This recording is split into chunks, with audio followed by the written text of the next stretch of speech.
کسی شخص کو دیکھیں، اس میں ادب دیکھیں، اس کے چلنے پھرنے، اس کی گفتار میں، اس کے انداز میں، اس کے کردار میں ادب دیکھیں،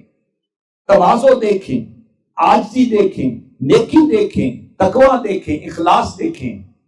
تو ہم کہتے ہیں لگتا ہے کہ اس کے والدین اور اس کے آباء و اجداد بڑے نیک لوگ تھے۔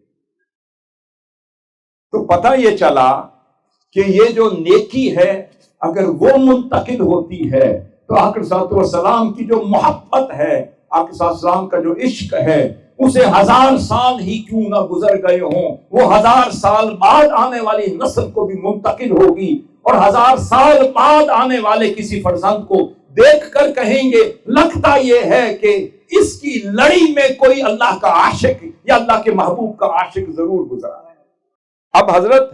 عروہ بن مسعود فرماتے ہیں کہ مجھے کفار نے آقا صلی اللہ علیہ وسلم کے صحابہ کرام کی ریکی کرنے کے لیے، ان کے اعمال کا مشاہدہ کرنے کے لیے بھیجا اور کہا جاؤ دیکھو کہ اپنے محبوب علیہ الصلوۃ والسلام کے ساتھ کیسے پیش آتے ہیں۔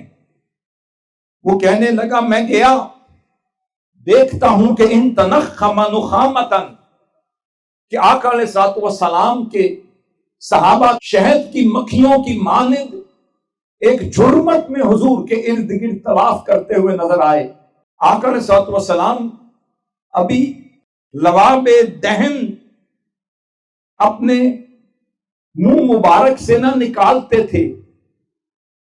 کہ کسی نہ کسی صحابی کے ہتھیلی میں وہ آ جاتا، وہ اسے ہاتھوں پر ملتا، پھر چہرے پر ملتا اور پھر پورے بدن پر ملنا شروع کر دیتا۔ پھر فرمایا فَإِذَا أَمَرَهُمْ ابْتَدَرُوا أَمَرَهُمْ، جیسے آپ صلی اللہ علیہ وسلم انہیں کوئی حکم دیتے تو وہ آپ کے حکم کی تعمیل میں لگ جایا کرتے تھے۔ وَإِذَا تَوَضَّأَ كَادُوا يَقْتَتِلُونَ عَلَى وَضُوئِهِ، جب آپ صلی اللہ علیہ وسلم وضو فرماتے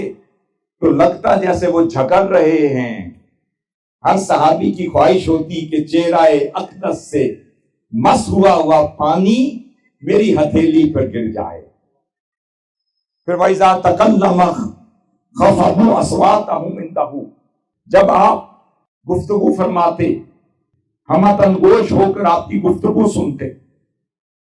پھر وَمَا يُحِدُّونَ إِلَيْهِ النَّظْرَ تَعْظِيمًا لَهُ، خدا کی عزت کی قسم میں نے ان صحابہ کرام کی محبت کا یہ انداز دیکھا کہ میں نے انہیں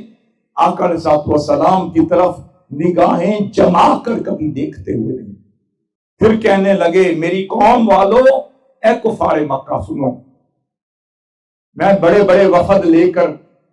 دنیا کے بادشاہوں کے پاس گیا ہوں، خدا کی عزت کی قسم میں نے کسی بادشاہ